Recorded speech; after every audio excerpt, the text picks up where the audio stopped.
বাচ্চা প্রসবের পর গাভী দুধ দেবে, এটাই স্বাভাবিক। তবে অবাক করা বিষয়, পেটের ভিতরে বাচ্চার বয়স মাত্র 4 মাস। এর আগে কখনো গাভীটি বাচ্চা জন্মও দেয়নি, অথচ প্রথমবারের মতো বাচ্চা জন্ম দেওয়ার আগেই গাভীটি দুধ দিচ্ছে প্রতিদিন 8 থেকে 10 লিটার। চাঞ্চল্যকর ঘটনাকে কেন্দ্র করে অনেকেই না জেনে এটাকে অলৌকিক ঘটনা বলে অভিহিত করেছেন। গত 8 মাস আগে বাড়িতে লালন পালনের জন্য বিদেশি জাতের একটা বকনা বাছুর কেনেন সিরাজগঞ্জের কামারখন্দ উপজেলার চকশাহপুর গ্রামের হাসেন আলী মণ্ডল।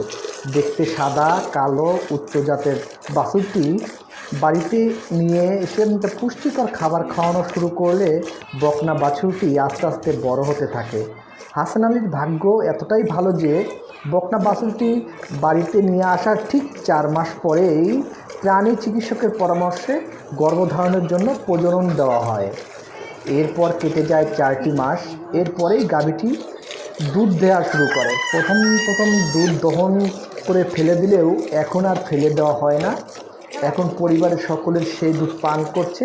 মাঝে মাঝে প্রতিবেশী আত্মীয় স্বজন সেও সেই দুধ খাওয়ানো হচ্ছে। বিষয়টি এমন হয়েছে যে প্রতিদিন সকাল বিকাল দুধ দহন না করলে গাভীর বুকের দুধ আপনা আপনি পড়ে যাচ্ছে। পরবর্তীতে ভেটেরিনারি সার্জনের পরামর্শে সকাল বিকাল দুধ দহন শুরু করতে থাকেন হাসেন আলী মণ্ডল। বাচ্চা জন্ম দেওয়া ছাড়াই এভাবে দুধ দেওয়ায় বাড়ির লোকজন খুবই বিস্মিত। প্রতিবেশীরাও অবাক হয়ে গেছেন যে এইভাবে তো দুধ দেওয়া কখনো দেখেননি। এভাবে গাভীর মালিক হাসেন আলী বলেন, বাছুরটি আমি 8 মাস আগে কিনে নিয়েছি। গত 4 মাস ধরে পেটে বাচ্চা ধরেছে। পেটে বাচ্চা আসার আগে 4 মাস পর থেকেই দুধ আসছে। যদি দুধ দহন না করি সেই দুধ পড়ে যায়। সেই হিসাবে চিকিৎসকের পরামর্শে আমরা দুধ দহন শুরু করি। এমন অলৌকিক ঘটনা হয়তো মহান আল্লাহ তাআলা চাইলে অনেক জায়গায় সম্ভব হয়, কিন্তু আমরা সেটা বুঝি না। হাসেন আলী মণ্ডল যে ভাগ্য কতটা ভালো তা তো বোঝাই যাচ্ছে।